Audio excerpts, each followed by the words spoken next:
Hallo liebe Zuschauer. Lange habe ich mir überlegt, über das Thema Auswandern nach Thailand, ob ich darüber einen Film machen soll.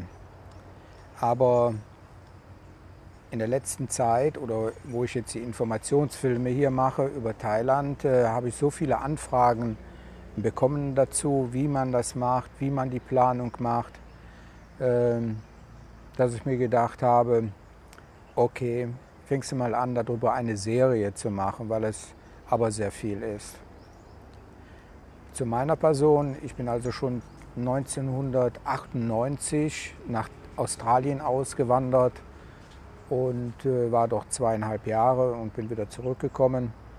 Da stand schon für mich fest, dass ich also nie in Deutschland bleiben werde. Wenn man einmal so über den Tellerrand geguckt hat und sieht, es funktioniert auch in anderen Ländern, dann bleibt man nicht in Deutschland. Die Motivation damals war eigentlich von mir 2013, den Start zu machen für meine Planung auszuwandern. War eigentlich, weil es hier ein schönes Wetter ist, die Leute sind super drauf, freundlich. Als alter Mensch wird man hier super noch anerkannt und geehrt. Die jungen Leute, die laufen vor einem geduckt, dass sie also nicht höher sind als die älteren Leute.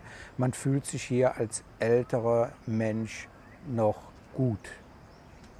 Wenn ich jetzt die Internetnachrichten lese, wo meine Oma ist eine Umweltsau gesungen wird und noch, dann muss ich sagen, das wäre für mich das Ergebnis weg von Deutschland. Okay, das ist die Vorgeschichte. Ich trage hier meine Geschichte vor, wie ich die Planung gemacht habe. Zigtausend Deutsche sind hier in Thailand und fast jeder hat es irgendwie anders gemacht. Und da kann ich natürlich nicht drauf eingehen. Ich kann darauf eingehen, meine Motivation damals, wie ich das alles geplant habe. Dann brauche ich das auch gar nicht groß aufzuschreiben, dann kann ich das so bringen. So, meine Vorgeschichte ist also, 2013 bin ich nach Thailand gekommen. Ich war schon vorher ein paar Mal hier und das Land hat mir wunderbar zugesagt. Wie gesagt, vom Klima her, von den Menschen und auch von den Kosten damals. Damals, 2013, da war ja noch über 40 Baht gegenüber dem Euro das Ganze. 2013 bin ich also nach hier gekommen für 3 Monate, um gezielt Auswanderer hier kennenzulernen, festzustellen, wie die leben, wo man was kaufen kann, weil sehr oft als Tourist kennt man nur die Strände und ringsum Hotel und wo die Touristen sich aufhalten, aber den Background, den wollte ich kennenlernen, wie die Leute das empfinden, hier zu wohnen. Und ja, ich habe einige Deutsche dann dabei auch kennengelernt, dabei sind auch Freundschaften entstanden.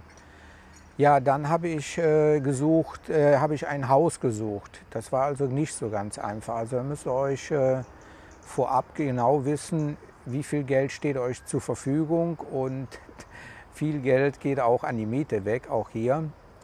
Dann habe ich also hier den glücklichen Umstand gehabt, dass die Ressortbesitzerin eine Thailänderin war und 18 Jahre schon in Deutschland war und Deutsch sprach.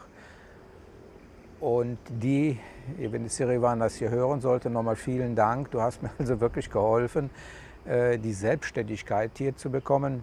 Und dafür sind auch wieder die Leute wichtig, wenn man hier Freundschaften in diesen 3 Monaten findet, dass man sich das soziale Netz aufbaut. Das ist ganz wichtig. Man kann hier auch vereinsamen.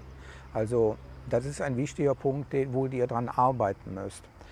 Gut, ich hatte dann also ein Haus gefunden, da habe ich dann auch eine Zeit lang drin gewohnt in den 3 Monaten, wo ich hier war und habe dann auch einen Mietvertrag gemacht mit ihr, weil ich ja dann schon meine Planungen voraus hatte. Ich wusste, ich war im Oktober hier und ich dachte mir, du brauchst ein paar Monate, um alles aufzulösen. Da werde ich auch noch drauf kommen. Ihr habt ja Kündigungsfristen mit den Versicherungen. Ich habe mir dann so gedacht, im Februar 2014, dann ist alles okay. Also ich habe dann auch hier einen Mietvertrag gemacht, habe 15.000 Baht Anzahlung gemacht und hatte also mein Schreiben, wo ich wohnen werde. Zur damaligen Zeit war das noch ja, einfacher als heute. Ich ging dann also zur Bank, habe das Ding dann vorgezeigt und ich habe dann auch mein Konto hier eröffnet. Also jetzt bei meiner Bank ist das nicht mehr möglich. Da muss man also schon ein Jahresvisum hier vorzeigen und dann auch den Mietvertrag, der ab dann auch läuft. Jedenfalls, ich habe dann soweit alles hier fertig gemacht und bin dann nach Deutschland zurückgeflogen. Da habe ich dann erstmal gespürt, wie weit man eigentlich vernetzt ist. Oh, mein Hund, der hat da gerade was geschnuppert. Wie weit man vernetzt ist mit den ganzen Versicherungen. Man hat ja einen Hausrat, man hat eine Autoversicherung, man hat einen Vertrag mit dem Rekorder für Telefernsehen, das und das. Und da muss man also höllisch aufpassen, dass man die Kündigungszeiten dann auch einhält. Ups, ja, da wollte ich mir gerade die Kamera umstoßen. Und ja, da müsst ihr also drauf achten. Aber ich möchte jetzt also hier mal Schluss machen und erstmal ein Feedback bekommen von euch, ob ihr meine Geschichte weiter hören möchtet, wie ich denn also ausgewandert bin. Heute, hier könnt ihr in meinem Garten gucken, den ich da habe. Heute muss ich sagen, ich bin super glücklich. Ich habe alle 2 Tage Kontakt mit meinen Eltern oder mit meiner Tochter in Deutschland. Mich zieht gar nichts mehr nach Deutschland. Ich werde auch nicht mehr nach Deutschland zurückkehren. Ich werde hier auch beerdigt bzw. hier auch verbrannt werden. Meine Brücke nach Deutschland habe ich also komplett abgebrochen. Ich bin hier glücklich. Meine Tochter kommt jedes Jahr nach hier.